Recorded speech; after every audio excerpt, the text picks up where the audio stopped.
ಇದೆಲ್ಲ ಆಗಿದ್ದು ನಿನ್ನಿಂದಾನೆ. ಅಯ್ಯೋ ಅದ್ರಲ್ಲಿ ನಂದೇನ್ ತಪ್ಪಿದೆ? ಹಾಗಾದ್ರೆ ನಾನೇನ್ ತಪ್ಪು ಮಾಡ್ದೆ?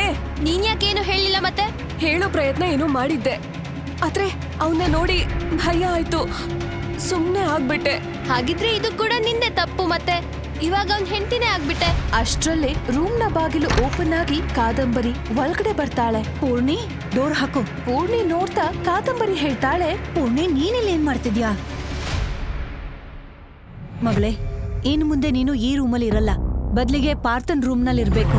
ಅದನ್ನ ಕೇಳ್ತಾನೆ ಪೂರ್ಣಿ ಗಾಬರಿ ಆದ್ಲು ಹಾಗೂ ಜೋರಾಗಿ ಕಿರ್ಚ್ತಾ, ಸಾಧ್ಯನೇ ಇಲ್ಲ ಆಂಟಿ, ಆ ರಾಕ್ಷಸನ್ ಜೊತೆ ನನ್ ರೂಮಲ್ಲಿ ಹೇಗಿರ್ಲಿ?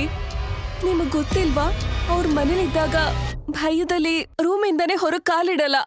ಹಾಗಿದ್ದಾಗ ಅವ್ರ ಜೊತೆ ರೂಮಲ್ಲಿ ಹೇಗಿರ್ಲಿ? ಇಲ್ಲ ಇಲ್ಲ, ನಾನು ಅಲ್ಲಿಗೆ ಹೋಗಲ್ಲ. ಮನ್ಸಲ್ಲಿ ಯಾವಾಗ ಭಯ ಇರುತ್ತೋ ನೆಮ್ಮದಿಯಾಗಿ ನಿದ್ದೆನೂ ಬರಲ್ಲ.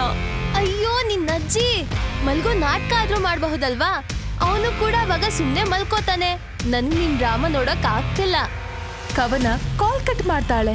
ಆ ಕಡೆಯಿಂದ ಪೂರ್ಣಿ, ಹಲೋ ಹಲೋ, ಇವಳಜ್ಜಿ ನನ್ ಕಾಲ್ನೇ ಕಟ್ ಮಾಡ್ತಾಳೆ ಇವಳು. ನಾಳೆ ವಿಚಾರಿಸ್ಕೋತೀನಿ. ಅಷ್ಟ್ರಲ್ಲೇ ಪಾರ್ಥ ಬೆಡ್ ಹತ್ತಿ ಆಕೆಯ ಪಕ್ಕ ಬಂದು ಪೂರ್ಣಿ ಓದ್ಕೊಂಡಿದ್ದ ಬೆಡ್ಶೀಟ್ ಅನ್ನೇ ತಾನು ಹೊತ್ಕೊಂಡ. ಅವನ್ ಹತ್ತಿರ ಬರ್ತಿದ್ದಂಗೆ ಪೂರ್ಣಿ ಎದೆ ಬಡಿತ ಜಾಸ್ತಿ ಆಯ್ತು. ಪಾರ್ಥ ಅವಳ ಕಿವಿ ಬಳಿ ಹೇಳ್ತಾನೆ. ಅದನ್ ಕೇಳಿ ಪೂರ್ಣಿಯ ಮುಖದ ಭಾವನೆ ಬದಲಾಗುತ್ತೆ. ಆದ್ರೂ ಆಕೆ ಕಣ್ಮುಚ್ಚಿ ಹೇಗೋ ಮಲಗ್ತಾಳೆ. ಕೇಳಿ ಡಿಯರ್ ಡೆವಿಲ್ ನಮ್ಮ ಪಾಕೆಟ್ ಎಫ್ಎಂ ನಲ್ಲಿ. ಲಿಂಕ್ ಡಿಸ್ಕ್ರಿಪ್ಷನ್ ನಲ್ಲಿ ಇದೆ.